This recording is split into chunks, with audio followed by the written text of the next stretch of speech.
In our second part of our lecture on chapter 5, we're going to look at two other elements that can create individual differences. And the first one is attitudes, the nature of attitudes. And what are attitudes? Well, it says here it's the learned predisposition to respond in a consistently favorable or unfavorable manner with respect to a given object. Essentially, they're kind of our opinions, the way that we perceive certain things to be, and therefore the way that we are likely to act or respond to those things. So you might have an attitude, for example, about smoking. You might not like smoking. You might have, that will be an unfavorable attitude, and therefore if you see somebody smoking, you would have some kind of predisposition to think less of them, or think less essentially of their action, because you don't like smoking. You don't have high opinion of smoking.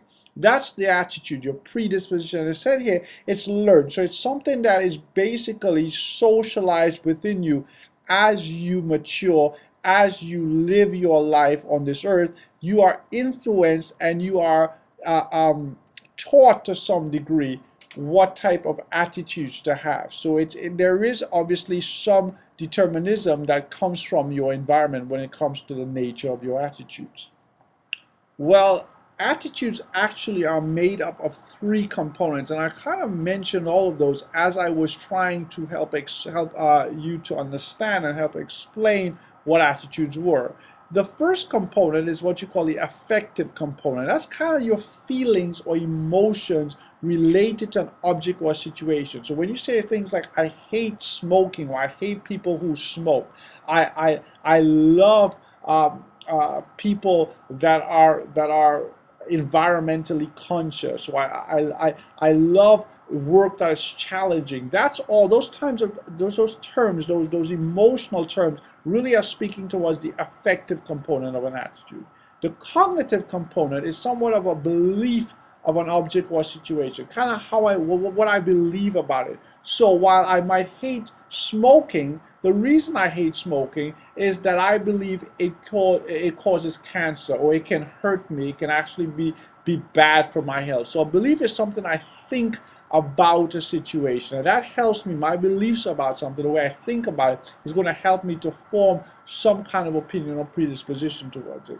And then the third component is the behavioral component. That's how I intend to kind of act, or I intend to respond to a situation or person. And so for somebody who hates smoking, who believes it causes cancer, they might, when they see somebody that's smoking, they might go up to them and say, could you not do that, please? They might get angry. They might actually demonstrate in their facial expressions that they're not too happy about it. So they're likely to respond to that person in a favorable manner because they have a predisposition to actually treat that occurrence unfavorably. So that's what you see in terms of the three components of attitudes. Well, as we just saw, it's likely for us to behave in a manner consistent with our attitude. But however, there are instances where there will be inconsistency between what we are predisposed to think about something, our opinion about something, and our behavior towards it. And that is called cognitive dissonance. It's a psychological discomfort, listen to discomfort a person experiences when his or her attitude or belief is incompatible with his or her behavior. So here am I thinking about something a certain way, having certain emotions about it, and likely to behave in a certain way towards it, but my actual behavior seems rather inconsistent with that predisposition. So for example, I don't like smoking. I don't like people to be smoking around me. I don't think favorably about that. But I might find myself hanging around with a lot of smoke. How do I reduce this cognitive dissonance? Because obviously it's problematic, it's causing me some discomfort. I don't really like smoking, but I'm kind of around people that are smoking. How do I make sense of that? Well, one way is, of course, to change my attitude or behavior. I can start, being okay with smoking, or I could simply not hang around people that smoke, okay? The second way is to essentially belittle the importance of the inconsistent behavior.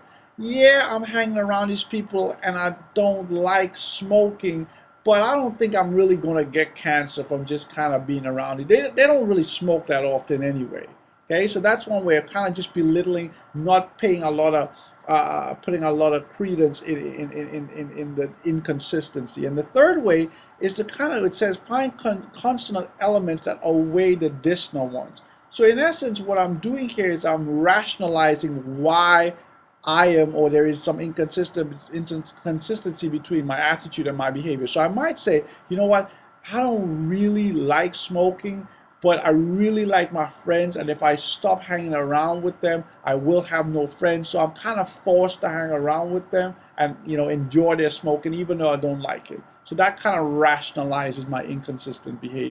Well, although as we just saw, people can actually act inconsistently with respect to their attitudes, a lot of times attitudes are precursors and major determinants of how we behave. And from this model of theory of planned behavior, Ajen and Fishbein's model, you see that attitudes are a component to actually determining or explaining why we have certain intentions to behave in certain manners and why we in fact behave like that. We see that attitude towards a behavior, subjective norms, and also perceived behavioral control all contribute to our intention to behave in a certain way. So let's say, for example, I had an attitude, a positive attitude towards recycling. I think it's good. I have a very favorable response or predisposition towards it.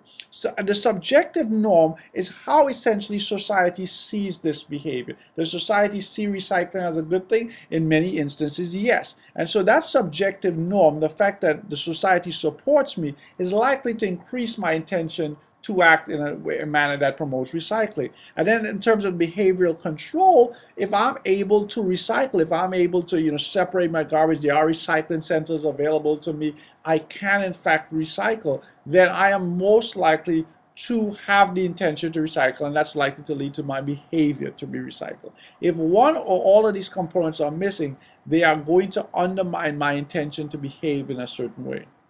We often see people as rational beings, and we look at them like that in terms of how they should respond to situations. The reality is this: people in organizations, just as they do in real life, have and demonstrate emotions. And what are emotions? They're complex but relatively brief responses to particular information or experiences, and they change our psychological and sometimes can change our physiological states. So your feeling of frustration, anger, happiness, joy, all those things are emotions, and there are these essential, you know, responses that happen because of events in your environment, because of things that have occurred, and they really change many times, or they can have an influence on how you feel psychologically, as well as how you are, your health in terms of physiological makeup